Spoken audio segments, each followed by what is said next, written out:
നമസ്കാരം. വാർത്തകളും വിശേഷങ്ങളുമായി സൗത്ത് വിഷൻ ന്യൂസിലേക്ക് സ്വാഗതം. നോക്കാം ഇന്നത്തെ പ്രധാന തലക്കെട്ടുകളിലേക്ക്.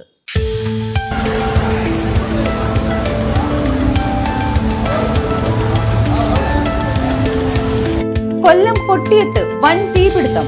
ദേശീയപാതയോട് ചേർന്നുള്ള ഫ്ലെക്സ് കടയിലാണ് തീപിടുത്തമുണ്ടായത്. ലക്ഷങ്ങളുടെ നഷ്ടം.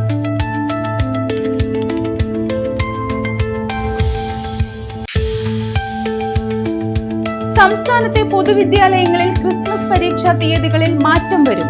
തദ്ദേശ തിരഞ്ഞെടുപ്പിന്റെ പശ്ചാത്തലത്തിലാണ് മാറ്റം. ക്രിസ്മസ് അവധിക്ക് മുമ്പും ശേഷവുമായി 2 ഘട്ടങ്ങളിലായി പരീക്ഷ നടത്താൻ ആലോചന.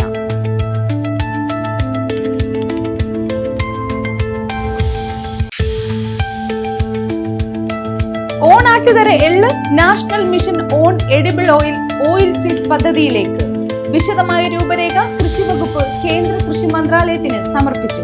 കടൽ കടക്കാനും തയ്യാറെടുത്ത് ഓണാട്ടുകര എള്ളെണ്ണ.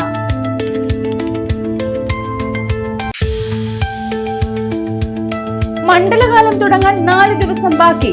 16-ന് വൈകിട്ട് 5-ന് ശബരിമല നട തുറക്കും. നിയുക്ത മേൽശാന്തിമാരുടെ അവരോധിക്കൽ ചടങ്ങും 16-ന്. മകരവിളക്ക് ജനുവരി 14-ന്. വിശദമായ വാർത്തകളിലേക്ക്. കൊല്ലം കൊട്ടിയത്ത് വൻ തീപിടുത്തം. ദേശീയപാതയോട് ചേർന്നുള്ള ഫ്ലെക്സ് കടയിലാണ് തീപിടുത്തമുണ്ടായത്. ഷാർപ്പ് എന്ന സ്ഥാപനത്തിലാണ് തീപിടുത്തമുണ്ടായത്. ലക്ഷങ്ങളുടെ നഷ്ടം കണക്കാക്കുന്നു. വൈദ്യുതി ഷോർട്ട് സർക്യൂട്ടാണ് തീപിടുത്തത്തിന് കാരണമെന്നാണ് നിഗമനം.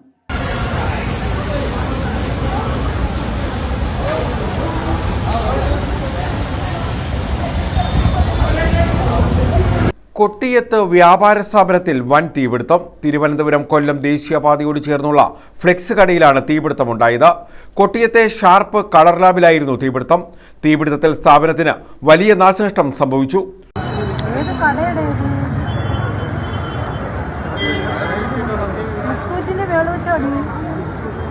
കൊല്ലം, കുണ്ടറ, പരവൂർ, ചാത്തന്നൂർ എന്നിവിടങ്ങളിൽ നിന്ന് അഗ്നിരക്ഷാസേനാ യൂണിറ്റുകൾ എത്തിയാണ് തീ അണച്ചത്.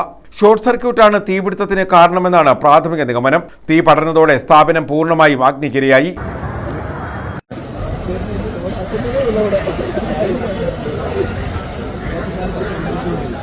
വിവരം അറിഞ്ഞ ഉടൻ തന്നെ കൊല്ലം, കുണ്ടറ, പരവൂർ, ചാത്തന്നൂർ എന്നിവിടങ്ങളിൽ നിന്നുള്ള ഫയർഫോഴ്സ് യൂണിറ്റുകൾ സ്ഥലത്തെത്തി തീ നിയന്ത്രണ വിധേയമാക്കുകയായിരുന്നു. സമീപത്തുള്ള മറ്റ് കടകളിലേക്ക് തീ പടരാതിരിക്കാനുള്ള മുൻകരുതലുകളും സ്വീകരിച്ചു. ലക്ഷങ്ങളുടെ നഷ്ടമാണ് വ്യാപാര സ്ഥാപനത്തിൽ ഉണ്ടായതെന്നാണ് പ്രാഥമിക നിഗമനം. ന്യൂസ് ബ്യൂറോ, കൊല്ലം. തെരഞ്ഞെടുപ്പ് വിശേഷങ്ങളുമായി ഇനി നാട്ടുപൂരം.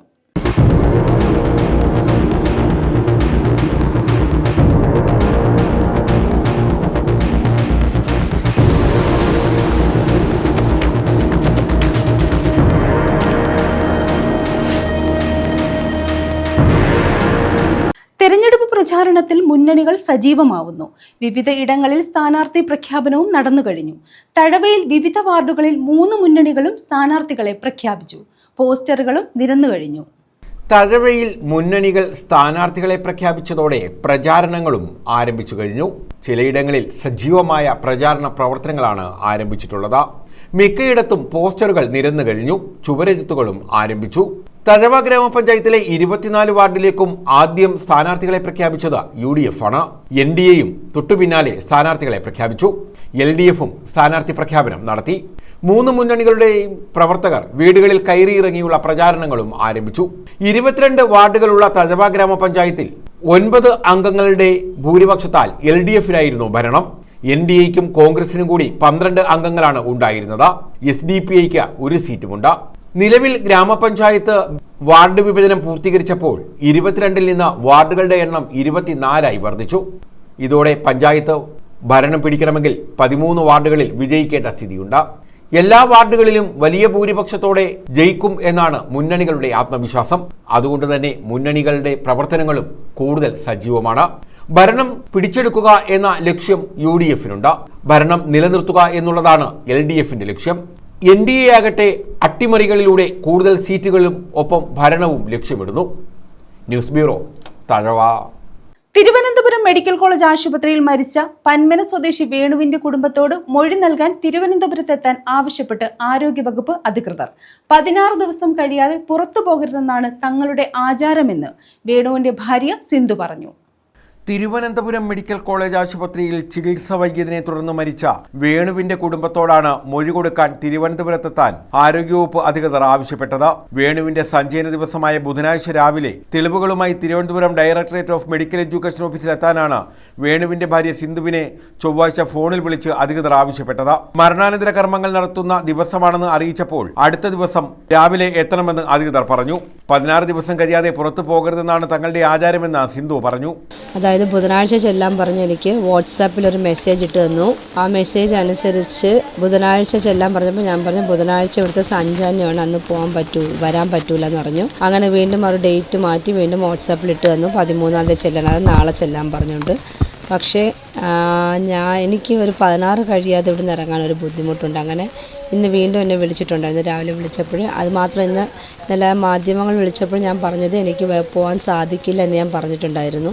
അങ്ങനെ ഇന്ന് രാവിലെ വിളിച്ചിട്ട് പറഞ്ഞു നാളെ വരാൻ പറ്റുമെന്ന് ചോദിച്ചു. ഞാൻ പറഞ്ഞില്ല, എന്ന് വരാമെന്ന് ചോദിച്ചായിരുന്നു. ഞാൻ പറഞ്ഞു 16 കഴിഞ്ഞിട്ട് വരാമെന്ന് പറഞ്ഞപ്പം ഞങ്ങൾ ഇങ്ങോട്ട് വരണമോ എന്ന് ചോദിച്ചു. ഞാൻ പറഞ്ഞ് ഇങ്ങോട്ട് വന്നാലും കൊള്ളാം എന്ന് ഞാൻ പറഞ്ഞിട്ട് അങ്ങനെ സ്ഥലം ചോദിച്ചിട്ടുണ്ട്, എവിടെയാണ് വീടെന്ന് ചോദിച്ചു. ഇനിയിപ്പം ഒന്ന് വിളിക്കാമെന്ന് പറഞ്ഞു. ഇതുവരെ ഒന്നും വിളിച്ചിട്ടില്ല. ഞങ്ങൾക്ക് നഷ്ടപ്പെടാനുള്ളതെല്ലാം നഷ്ടമായി, ഇനിയെങ്കിലും അല്പ ദയ ഞങ്ങളോട് കാട്ടിക്കൂടെയെന്നും സിന്ധു ചോദിക്കുന്നു. ആ കുറ്റം അവരുടെ ഭാഗത്താണ്, അല്ലാതെ ഞാനോ എൻ്റെ ഭർത്താവ് ഇതിൽ തെറ്റൊന്നും ചെയ്തിട്ടില്ല. ഞങ്ങൾ അങ്ങോട്ട് ചെന്ന് മൊഴി കൊടുക്കാനോ ഒന്നും. അതുകൊണ്ട് നോക്കാം നമുക്ക് എന്താണെന്ന് വെച്ചാൽ.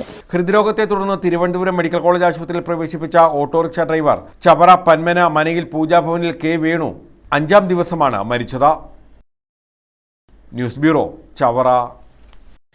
അഞ്ചൽ കരികോൺ സ്വദേശിയായ 44-കാരന്റെ വീടിന്റെ പിന്നിൽ തൂങ്ങി മരിച്ച നിലയിൽ കണ്ടെത്തി. കരികോൺ സ്വദേശി ഷാനവാസാണ് തൂങ്ങി മരിച്ചത്. ഷാനവാസിന്റെ മരണത്തിൽ ദുരൂഹത ആരോപിച്ച് ബന്ധുക്കൾ രംഗത്ത്. വീടിന്റെ പിന്നാമ്പുറത്താണ് ഷാനവാസിനെ തൂങ്ങി മരിച്ച നിലയിൽ കണ്ടെത്തിയത്. മൃതദേഹത്തിന്റെ കാലുകളിൽ രക്തപ്പാടുകളുമുണ്ട്. ഷാനവാസ് മരിക്കുന്നതിന് മുമ്പ് സഹോദരിമാർക്ക് ഓഡിയോ സന്ദേശം അയച്ചിരുന്നു. തനിക്ക് എന്ത് സംഭവിച്ചാലും അതിന് ഉത്തരവാദി ഭാര്യയും ഭാര്യാ സഹോദരനും കരികോണിലെ ഓട്ടോറിക്ഷ ഡ്രൈവറുമാണെന്നാണ് ഓഡിയോ സന്ദേശത്തിലുള്ളത്.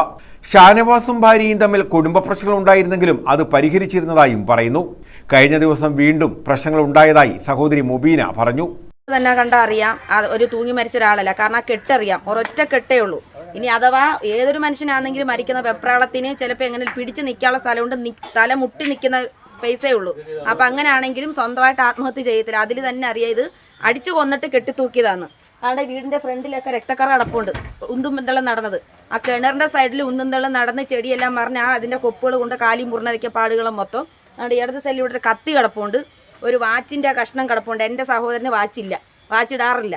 ഒരു ബാഗും കിടപ്പുണ്ട്. നല്ല വ്യക്തിക്കറിയാം ഇത് അടിച്ചു കൊന്നിട്ട് കൊണ്ട് കെട്ടിത്തൂക്കിയിട്ടതാണ്. ഇവിടെ അടുത്തെന്ന് പറഞ്ഞ ഡ്രൈവർ ശശാങ്കൻ എന്ന് പറയുന്നതിന് ഈ ഭാര്യയും കൂടെ ചേർന്നത് തന്നെയാണ്. ഞങ്ങൾക്ക് വ്യക്തമായ സംശയം തന്നെ ഉണ്ട്. ഇതിന്റെ തെളിവുകളെ കണ്ടെത്തി ഈ കൊലപാതകളെ വേണ്ടുന്ന രീതിയിൽ ചെയ്തില്ലെങ്കിൽ ഏത് അറ്റം വരെ വേണമെങ്കിലും ഞങ്ങൾ പോകും. ഷാനവാസിന്റെ ഭാര്യ മാതാവിന്റെ വീട്ടിലേക്ക് പോയി രാവിലെ മടങ്ങിയെത്തിയപ്പോഴാണ് ഷാനവാസിനെ തൂങ്ങി മരിച്ച നിലയിൽ കണ്ടെത്തിയത്. തുടർന്ന് നാട്ടുകാരെ വിവരം അറിയിച്ചു. അഞ്ചൽ പോലീസ് എത്തി മേൽ നടപടികൾ സ്വീകരിച്ചു. പുനലൂരിൽ നിന്നുമെത്തിയ ഷാനവാസിന്റെ സഹോദരിമാർ വീട്ടിലെ ആണുങ്ങൾ എത്തിയിട്ട് മൃതശരീരം അഴിച്ചിറക്കിയാൽ മതിയെന്നും മരണത്തിൽ സംശയമുണ്ടെന്നും പറഞ്ഞ് ഏറെ നേരം പോലീസുമായി വാക്കേറ്റവും ഉണ്ടായി.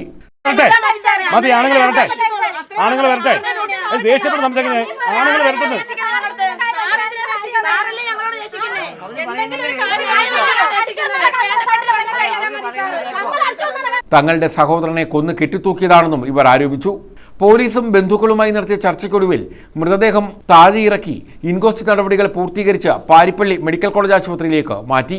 മരണത്തിലെ ദുരൂഹത ചൂണ്ടിക്കാണിച്ച് പോലീസിൽ പരാതി നൽകുമെന്ന് ബന്ധുക്കൾ പറഞ്ഞു. News bureau, Anchal. ഭൗമസൂചിക പദവി ലഭിച്ച ഓണാട്ടുകര എള്ളിനെ കേന്ദ്ര സർക്കാരിന്റെ national mission on edible oil seed പദ്ധതിയിൽ ഉൾപ്പെടുത്തിയേക്കും. ഇതിനുള്ള വിശദമായ രൂപരേഖ കൃഷിവകുപ്പ് കേന്ദ്ര കൃഷി മന്ത്രാലയത്തിന് സമർപ്പിച്ചു.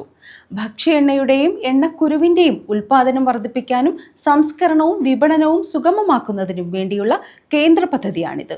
2024-25 വർഷം ആരംഭിച്ച് 2031 അവസാനിക്കുന്ന ദൗത്യമാണിത്. കഴിഞ്ഞ വർഷം ഈ പദ്ധതിയിൽ ഉൾപ്പെടുത്തണമെന്നാവശ്യപ്പെട്ട് ഓണാട്ടുകര വികസന ഏജൻസി അപേക്ഷ നൽകിയിരുന്നെങ്കിലും വിളവിസ്തീർണം കുറവാണെന്ന് ചൂണ്ടിക്കാട്ടി അപേക്ഷ നിരസിച്ചിരുന്നു.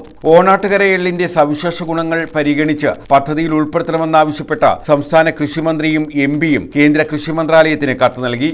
ഇതേ തുടർന്നാണ് വിശദമായ പദ്ധതി റിപ്പോർട്ട് സമർപ്പിക്കാൻ കേന്ദ്ര മന്ത്രാലയം നിർദ്ദേശിച്ചത്. ആലപ്പുഴ ജില്ലയിലെ മാവേലിക്കര, കാർത്തികപ്പള്ളി, ചെങ്ങന്നൂർ താലൂക്കുകളും കൊല്ലം ജില്ലയിലെ കരുനാഗപ്പള്ളിയും ഉൾപ്പെടുന്ന ഓണാട്ടുകര മേഖലയിൽ 2 സീസണുകളിലായി 3000 ഹെക്ടർ എള്ള് കൃഷി ചെയ്യുന്നതിനുള്ള പദ്ധതി റിപ്പോർട്ടാണ് സമർപ്പിച്ചിട്ടുള്ളത്.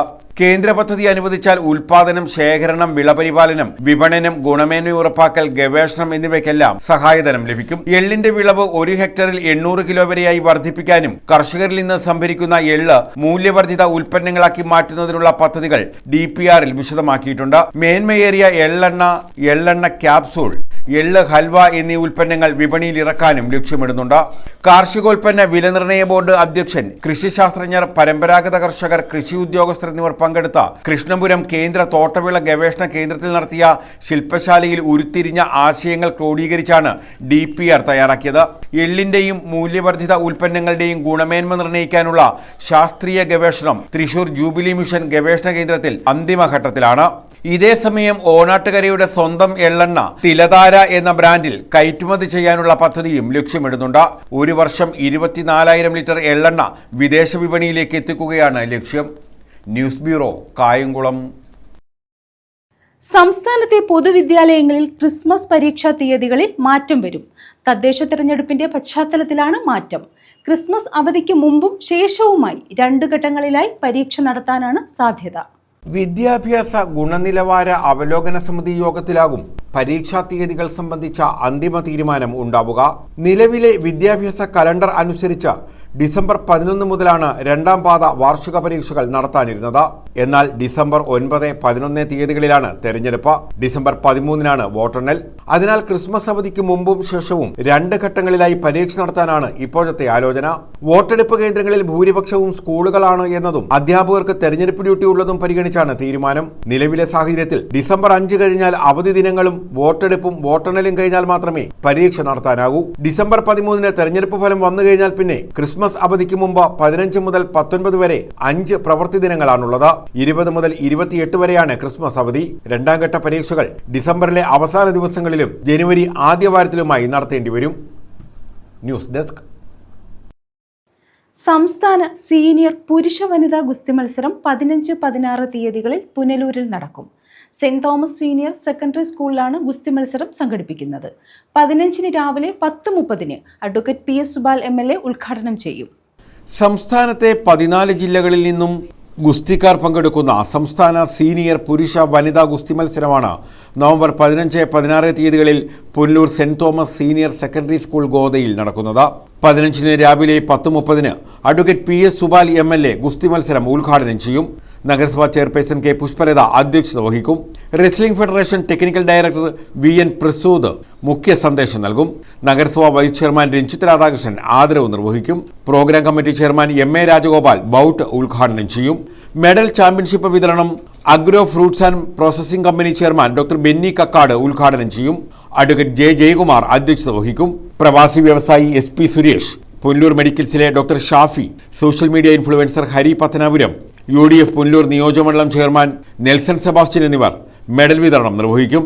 Horticorp chairman advocate S Venugopal, KPSMA സംസ്ഥാന general secretary M Mani, KPPM school manager Padmagireesh എന്നിവർ ചാമ്പ്യൻഷിപ്പ് വിതരണം നിർവഹിക്കും. 72ാമത് സംസ്ഥാന സീനിയർ പുരുഷ വനിതാ ഗുസ്തി മത്സരം ഈ മാസം നവംബർ 15, 16 തീയതികളിൽ സെന്റ് തോമസ് ചെമ്മന്തൂർ ഹയർ സെക്കൻഡറി സ്കൂളിന്റെ ആഡിറ്റോറിയത്തിൽ നടക്കുകയാണ്. സംസ്ഥാന ഗുസ്തി അസോസിയേഷന്റെ നേതൃത്വത്തിൽ പുനലൂർ നഗരസഭയും കൊല്ലം ജില്ലാ ഗുസ്തി അസോസിയേഷനും സെന്റ് തോമസ് ഹയർ സെക്കൻഡറി സ്കൂളും സംയുക്തമായിട്ടാണ് ഈ മത്സരം സംഘടിപ്പിക്കുന്നത്. കേരളത്തിലെ 14 ജില്ലകളിൽ നിന്നുള്ള പുരുഷ വനിതാ സീനിയർ ഗുസ്തി താരങ്ങളും അതോടൊപ്പം തന്നെ സ്പോർട്സ് അതോറിറ്റി ഓഫ് ഇന്ത്യയുടെയും സ്പോർട്സ് കൗൺസിലിന്റെയും പോലീസിന്റെയും ടീമുകൾ കളിക്കാൻ എത്തുന്നു എന്നുള്ളതാണ് ഇതിന്റെ പ്രത്യേകത. ഈ മത്സരങ്ങളിൽ നിന്ന് വിജയിക്കുന്ന പുരുഷ വനിതാ ടീമുകളാണ് കേരളത്തിന് വേണ്ടി ദേശീയ മത്സരങ്ങളിൽ പങ്കെടുക്കുന്നത്. നവംബർ 16 രാത്രി 7:30 സമാപന സമ്മേളനം കശുവണ്ടി വികസന കോർപ്പറേഷൻ ചെയർമാൻ എസ് ജയമോഹൻ ഉദ്ഘാടനം ചെയ്യും. Programme committee chairman M A Rajagopal അധ്യക്ഷത വഹിക്കും. ജില്ലാ panchayat president P K Gopan മുഖ്യ സന്ദേശം നൽകും. ജില്ലാ sports council vice president K Radhakrishnan, sports council nominee L Anil, ജില്ലാ Olympics association president Shibu Prabhakar, ജില്ലാ ഒളിമ്പിക്സ് അസോസിയേഷൻ സെക്രട്ടറി ജയകൃഷ്ണൻ, ജില്ലാ ഒളിമ്പിക്സ് അസോസിയേഷൻ ട്രഷറർ വിജയൻ എന്നിവർ മെഡൽ ദാനം നിർവഹിക്കും. കൊല്ലം ജില്ലാ sports council president X Ernest championship വിതരണം ചെയ്യും. നമ്മുടെ കൊല്ലം ജില്ല മറ്റ് സാങ്കേതിക സൗകര്യങ്ങൾ മറ്റ് ജില്ലകളിൽ പുറകിലാണെങ്കിലും ഇപ്പോൾ ഗുസ്തിയിൽ വൻ മുന്നേറ്റമാണ് നമ്മുടെ ജില്ലയിൽ നടത്തി. പ്രത്യേകിച്ച് സ്കൂൾ ഗെയിംസ് ഒക്കെ കഴിഞ്ഞപ്പോൾ തന്നെ കിഴക്കൻ മലയോര പ്രദേശങ്ങളടക്കം കണ്ടമാനം മെഡലുകളാണ് നമുക്ക് ജില്ലയ്ക്ക് ലഭ്യമായിരിക്കുന്നത്. കഴിഞ്ഞ തവണ 71ാമത് സംസ്ഥാന സീനിയർ ഗുസ്തി മത്സരം ഇടുക്കിയിൽ ചെറുതോണിയിൽ നടന്നപ്പോഴും വനിതാ വിഭാഗം ചാമ്പ്യന്മാര് കൊല്ലം ജില്ലയായിരുന്നു. ആ താരങ്ങളെല്ലാം തന്നെ നമ്മുടെ ഇവിടെ മത്സരത്തിന് എത്തുന്നതാണ്. News bureau, Punalur. ഉന്നതി വിജ്ഞാന കേരളം കൊല്ലം ജില്ലാ തൊഴിൽ നൈപുണ്യ ഏകദിന ശില്പശാല ഓച്ചിറയിൽ നടത്തി. പട്ടികജാതി പട്ടികവർഗ വിഭാഗത്തിൽപ്പെട്ടവർക്ക് ജോലി ഉറപ്പാക്കുന്നതിനായി പട്ടികജാതി വികസന വകുപ്പാണ് ശില്പശാല സംഘടിപ്പിച്ചത്. വിജ്ഞാന കേരളം പദ്ധതിയുടെ ഭാഗമായാണ് പട്ടികജാതി പട്ടികവർഗ വിഭാഗത്തിൽപ്പെട്ടവർക്ക് ജോലി ഉറപ്പാക്കുന്നതിനായി പട്ടികജാതി വികസന വകുപ്പ് ഉന്നതി വിജ്ഞാന കേരളം കൊല്ലം ജില്ലാ തൊഴിൽ നൈപുണ്യ ഏകദിന ശില്പശാല സംഘടിപ്പിച്ചത്. പട്ടികജാതി വികസന വകുപ്പിന്റെ നേതൃത്വത്തിൽ ഓച്ചിറ ഗവൺമെന്റ് ITIയിലായിരുന്നു ശില്പശാല. വിജ്ഞാന കേരളം ജില്ലാ മിഷൻ കോർഡിനേറ്റർ രാജേഷ് BK ഉദ്ഘാടനം ചെയ്തു. നിരവധിയായിട്ടുള്ള ITI വിദ്യാർത്ഥികൾ ഓരോ വർഷവും പാസ് ഔട്ടായി വരുന്നുണ്ടെങ്കിലും അവരെല്ലാം ആ മേഖലയിൽ നിന്ന് വ്യത്യസ്തമായ മേഖലയിലേക്ക് പോകുന്ന കാഴ്ചകളാണ് പലപ്പോഴും കണ്ടുവരുന്നത്. അതിനൊരു പരിഹാരം എന്ന നിലയിൽ ഈ പദ്ധതി വളരെയധികം അതാത് മേഖലകളിൽ നമ്മൾ പഠിച്ചിറങ്ങിയ തൊഴിലുമായി ബന്ധപ്പെട്ട് തന്നെ നമ്മൾ സ്വകാര്യ മേഖലയിലാണെങ്കിലും സർക്കാർ മേഖലയിൽ അല്ലെങ്കിൽ സർക്കാർ മേഖലയിലുമൊക്കെ തൊഴിൽ കണ്ടെത്താൻ വേണ്ടി ഉതകുന്ന ഒരു പരിപാടിയാണ് നമ്മൾ തീർച്ചയായിട്ടും വിജ്ഞാന കേരളം രൂപകൽപ്പന ചെയ്യുന്നത്. തീർച്ചയായിട്ടും ഞാനും ഈ ITIയിലെ ഒരു പൂർവ്വ വിദ്യാർത്ഥിയാണ്. 94-95 കാലഘട്ടത്തിൽ ഇതേ ITIയിൽ പഠിച്ച് നമ്മുടെ പ്ലംബർ ട്രേഡ് പാസ്സായി. അതിനുശേഷം ഞാനും അതേപോലെ തീർച്ചയായിട്ടും അതിനുശേഷം മറ്റ് ജോലികളെ അന്വേഷിച്ചാണ് പലപ്പോഴും ആദ്യം പോയിരുന്നത്. എന്നാൽ പിന്നീട് തീർച്ചയായിട്ടും ഈ തൊഴിലുമായി ബന്ധപ്പെട്ട് ഞാൻ തിരികെ വരികയും ആ തൊഴിൽ തന്നെ പ്രിൻസിപ്പൽ അനിൽകുമാർ K അധ്യക്ഷത വഹിച്ചു. പട്ടികജാതി വികസന വകുപ്പ് ദക്ഷിണമേഖല ട്രെയിനിംഗ് ഇൻസ്പെക്ടർ മുനീർ, മുൻ training inspector Saju PS, Vettikkavala ITI principal Harishankar, Mavelikkara ITI principal Subhash CS, Thevalakkara ITI senior instructor Kiran Mon K, പൂർവ്വ വിദ്യാർത്ഥി സംഘടനാ president Sunil Sivadas, Kulakkada ITI principal Welvin, training instructor Shameera A തുടങ്ങിയവർ പങ്കെടുത്തു. DISC associate director Anoop Prakash, programme executive Navas Wahid എന്നിവർ ക്ലാസ് നയിച്ചു. ഇങ്ങനെയൊരു യോഗത്തിലേക്ക് എന്നെ ക്ഷണിച്ചതിൽ ഞാൻ ആദ്യമായി ഈ സ്ഥാപനത്തോട് നന്ദിയുള്ളവനാണ്. അതിൻ്റെ സ്ഥാപന മേധാവിയോടുള്ള നന്ദി ഞാൻ ആദ്യമായി അറിയിക്കുന്നു. ഇങ്ങനെ ഇവിടെ ഒരു സെമിനാർ അല്ലെങ്കിൽ ബോധവൽക്കരണ ക്ലാസ് അല്ലെങ്കിൽ തൊഴിൽ കിട്ടുന്നതിന് ലഭ്യമാക്കുന്നതിന് വേണ്ടി ഇങ്ങനെ ഒരു പ്രോഗ്രാം ഇവിടെ സംഘടിപ്പിച്ചതിൽ അതിയായി സന്തോഷിക്കുന്ന ഒരു വ്യക്തിയാണ് ഞാൻ. കുട്ടികൾക്ക് തൊഴിൽ ലഭ്യമാക്കുന്നതിന് ഉതകത്തക്ക രീതിയിലുള്ള പ്രവർത്തന പദ്ധതികൾ എൻ്റെ കാലഘട്ടത്തിൽ നടത്തുന്നതിന് വളരെയേറെ തടസ്സങ്ങളുണ്ടായിരുന്നു. വിവിധ ITIകളിൽ നിന്നായി 200-ലധികം പേരാണ് ശില്പശാലയിൽ പങ്കെടുത്തത്. ഡിസംബറിനകം 5000-ഓളം തൊഴിലവസരങ്ങൾ സൃഷ്ടിക്കുകയാണ് പദ്ധതിയുടെ ആദ്യഘട്ട ലക്ഷ്യം. കേരളത്തിനകത്തും പുറത്തുമുള്ള ജോലികൾ, ഇന്റേൺഷിപ്പ്, അപ്രന്റീസ്ഷിപ്പ്, വിദേശ തൊഴിലവസരങ്ങൾ, ട്രെയിനീസ് ജോബിന് പ്രാപ്തരാക്കുന്നതിന് വേണ്ട പേഴ്സണാലിറ്റി ഡെവലപ്മെന്റ്, സ്പോക്കൺ ഇംഗ്ലീഷ് എന്നിവയും ശില്പശാലയുടെ ഭാഗമായി നടത്തും. News bureau, Ochira. മണ്ഡലകാലം ആരംഭിക്കാൻ ദിവസങ്ങൾ മാത്രം ബാക്കി നിൽക്കെ പ്രധാന പാതയായ അലിമുക്ക് അച്ചൻകോവിൽ റോഡ് നവീകരണത്തിന് നടപടിയില്ല. റോഡ് സഞ്ചാരയോഗ്യമാക്കുമെന്ന് MLAയും PWD ഉദ്യോഗസ്ഥരും നൽകിയ വാഗ്ദാനങ്ങളും പാഴായി. മണ്ഡലകാലത്ത് നിരവധി അയ്യപ്പ ഭക്തരാണ് ഇതുവഴി സന്നിധാനത്തേക്ക് പോകുന്നത്.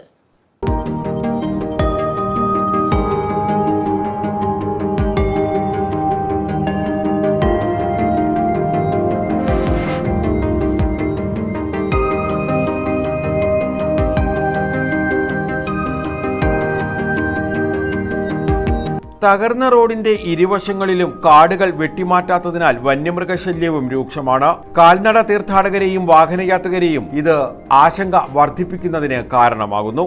ശബരിമലയ്ക്ക് കാൽനടയായി പോകുന്ന സ്വാമിമാർ ഉൾപ്പെടെ ആശ്രയിക്കുന്ന പാതയാണ് അലിമുക്ക് അച്ചൻകോവിൽ റോഡ്. മഴക്കാലത്ത് തകർന്ന കലുങ്കുകളും റോഡിന്റെ വശങ്ങളും അപകട ഭീഷണിയാകുന്നു. തിരക്ക് വർദ്ധിക്കുമ്പോൾ ഈ ഭാഗങ്ങളിൽ ഗതാഗത കുരുക്കും രൂക്ഷമാണ്. അപകട സാധ്യതയും ഏറെയാണ്. ആനകൾ വിഹരിക്കുന്ന വനപാതയിൽ രാത്രികാലങ്ങളിൽ പെട്രോളിംഗ് ശക്തമാക്കുമെന്ന വനംവകുപ്പിന്റെ വാഗ്ദാനവും നടപ്പായിട്ടില്ല. റോഡ് നന്നാക്കാതെയും പട്രോളിംഗ് നടത്താതെയുമുള്ള അധികൃതരുടെ അനാസ്ഥ വന്യമൃഗങ്ങളുമായുള്ള ഏറ്റുമുട്ടലിനും അപകടങ്ങൾക്കും വഴിവെക്കും. തീർത്ഥാടന കാലം ആരംഭിക്കുന്നതിന് മുമ്പ് തന്നെ അടിയന്തരമായി റോഡിന്റെ നിർമ്മാണം പൂർത്തിയാക്കാനും വശങ്ങളിലെ കാടുകൾ വെട്ടിമാറ്റി സുരക്ഷിത യാത്ര ഒരുക്കണമെന്നുമാണ് പ്രദേശവാസികളുടെയും യാത്രക്കാരുടെയും ആവശ്യം.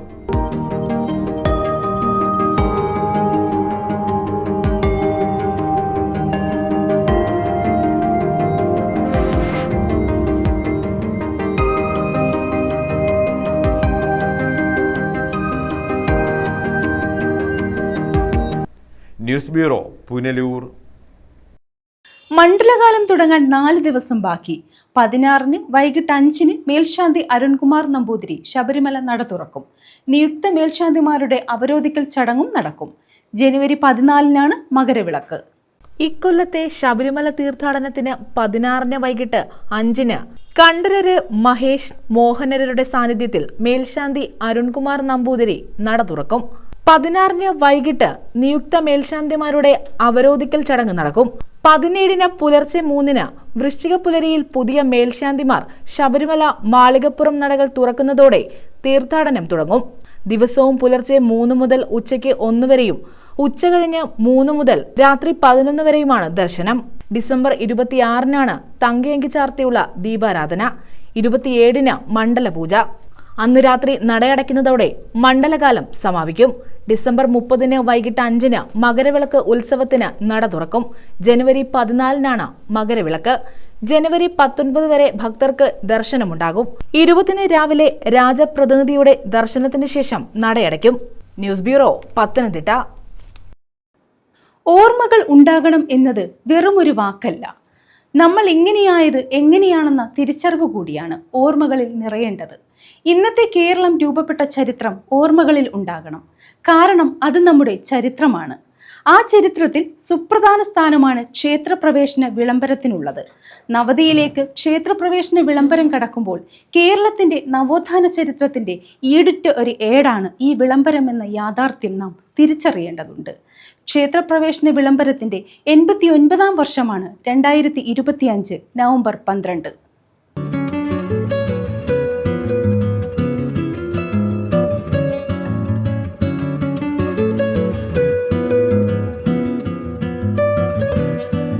ജനനാലോ മതവിശ്വാസത്താലോ ഹിന്ദുവായ യാതൊരാൾക്കും നമ്മുടെയും നമ്മുടെ ഗവൺമെന്റിന്റെയും നിയന്ത്രണത്തിലുള്ള ക്ഷേത്രങ്ങളിൽ പ്രവേശിക്കുന്നതിനോ ആരാധന നടത്തുന്നതിനോ ഇനിമേൽ യാതൊരു നിരോധനവും ഉണ്ടായിരിക്കാൻ പാടില്ലെന്നാകുന്നു.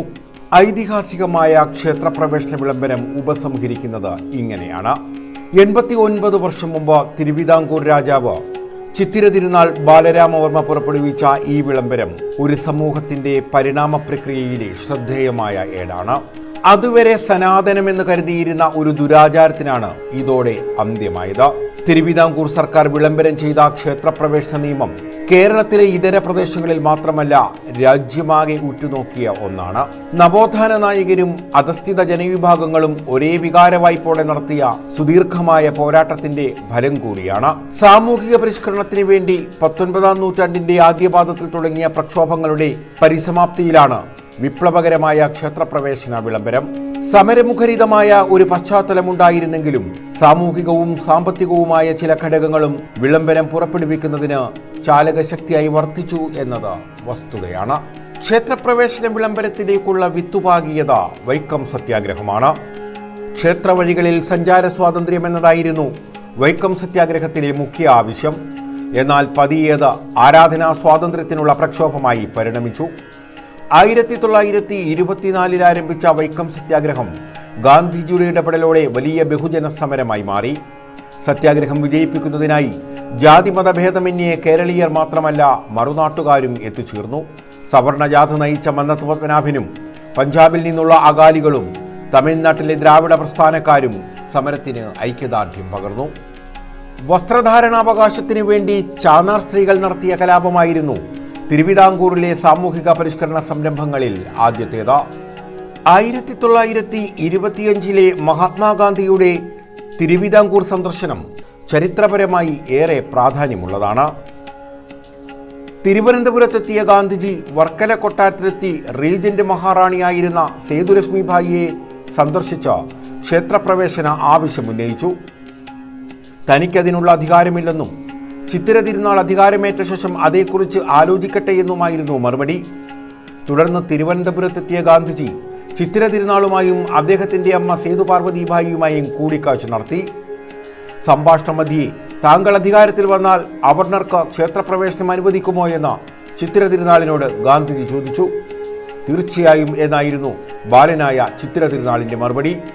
1931 റീജൻസി ഭരണം അവസാനിപ്പിച്ച് ചിത്തിര തിരുനാൾ രാജാവായി ചുമതലയേറ്റു. CP രാമസ്വാമി അയ്യർ ചിത്തിര തിരുനാളിൻ്റെ രാഷ്ട്രീയ ഉപദേശകനായും നിയമിതനായി. സർ ഹബീബുള്ളയായിരുന്നു ദിവാൻ. ക്ഷേത്രപ്രവേശനത്തിന് വേണ്ടിയുള്ള സമരം കൂടുതൽ ശക്തമാവുകയും മതപരിവർത്തന ഭീഷണി ഇക്കാലത്ത് സജീവമാവുകയും ചെയ്തു. ഈ നില തുടർന്നാൽ തിരുവിതാംകൂറിൽ ഹിന്ദുവായി മേൽജാതിക്കാർ മാത്രം അവശേഷിക്കുമെന്ന യാഥാർത്ഥ്യം രാജാവിനുൾപ്പെടെ ബോധ്യമായി. ഈ പശ്ചാത്തലത്തിലാണ് ക്ഷേത്രപ്രവേശനത്തെപ്പറ്റി പഠിക്കുന്നതിനുള്ള കമ്മിറ്റിയുടെ നിയമനം. ഈ കമ്മിറ്റി 1934 ജനുവരി 11 റിപ്പോർട്ട് സമർപ്പിച്ചെങ്കിലും ഏകാഭിപ്രായമുണ്ടായില്ല.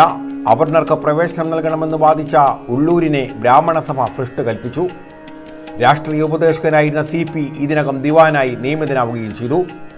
ഉത്തരവാദ പ്രക്ഷോഭം ശക്തിപ്പെട്ടു. 1935 തിരുവിതാംകൂർ പബ്ലിക് സർവീസ് കമ്മീഷൻ നിലവിൽ വന്നതും ഉദ്യോഗ നിയമനത്തിൽ 35% സംവരണം ഏർപ്പെടുത്തിയതും ക്ഷേത്രപ്രവേശന ആവശ്യത്തിന് അനുകൂലമായ അന്തരീക്ഷമുണ്ടാക്കി. തുടർന്നാണ് 1936 നവംബർ 12 തിരുവിതാംകൂർ സർക്കാർ ക്ഷേത്രപ്രവേശന വിളംബരം പുറപ്പെടുവിച്ചത്. 1936 നവംബർ 12 വിളംബരം പുറപ്പെടുവിച്ചെങ്കിലും ജനുവരിയിലാണ് ഇത് യാഥാർത്ഥ്യമായത്. ജനുവരി 12 ഗാന്ധിജിയുടെ നേതൃത്വത്തിൽ നാനാജാതിയിലും പെട്ടവർ ശ്രീപത്മനാഭസ്വാമി ക്ഷേത്രത്തിൽ പ്രവേശിച്ചതോടെ അത് ചരിത്ര മുഹൂർത്തമായി. പിന്നെയുമേറെ വർഷങ്ങൾക്ക് ശേഷമാണ് കൊച്ചിയിലും മലബാറിലും അവർണർക്ക് ക്ഷേത്രപ്രവേശന അവകാശം ലഭിച്ചത്. News desk. പ്രധാന വാർത്തകൾ വീണ്ടും.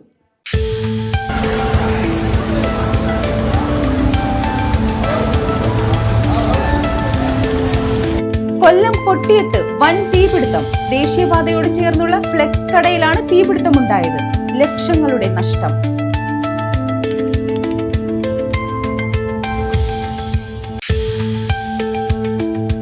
സംസ്ഥാനത്തെ പൊതുവിദ്യാലയങ്ങളിൽ ക്രിസ്മസ് പരീക്ഷാ തീയതികളിൽ മാറ്റം വരും. തദ്ദേശ തിരഞ്ഞെടുപ്പിന്റെ പശ്ചാത്തലത്തിലാണ് മാറ്റം. ക്രിസ്മസ് അവധിക്ക് മുമ്പും ശേഷവുമായി 2 ഘട്ടങ്ങളിലായി പരീക്ഷ നടത്താൻ ആലോചന.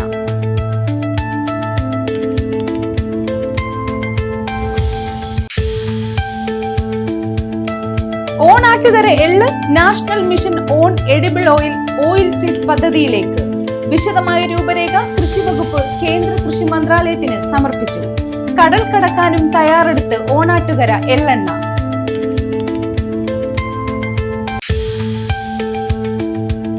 മണ്ഡലകാലം തുടങ്ങാൻ 4 ദിവസം ബാക്കി. 16 വൈകിട്ട് 5 ശബരിമല നട തുറക്കും. നിയുക്ത മേൽശാന്തിമാരുടെ അവരോധിക്കൽ ചടങ്ങും 16. മകരവിളക്ക് ജനുവരി 14. ഈ വാർത്താ ബുള്ളറ്റിൻ പൂർണ്ണമാകുന്നു. നമസ്കാരം.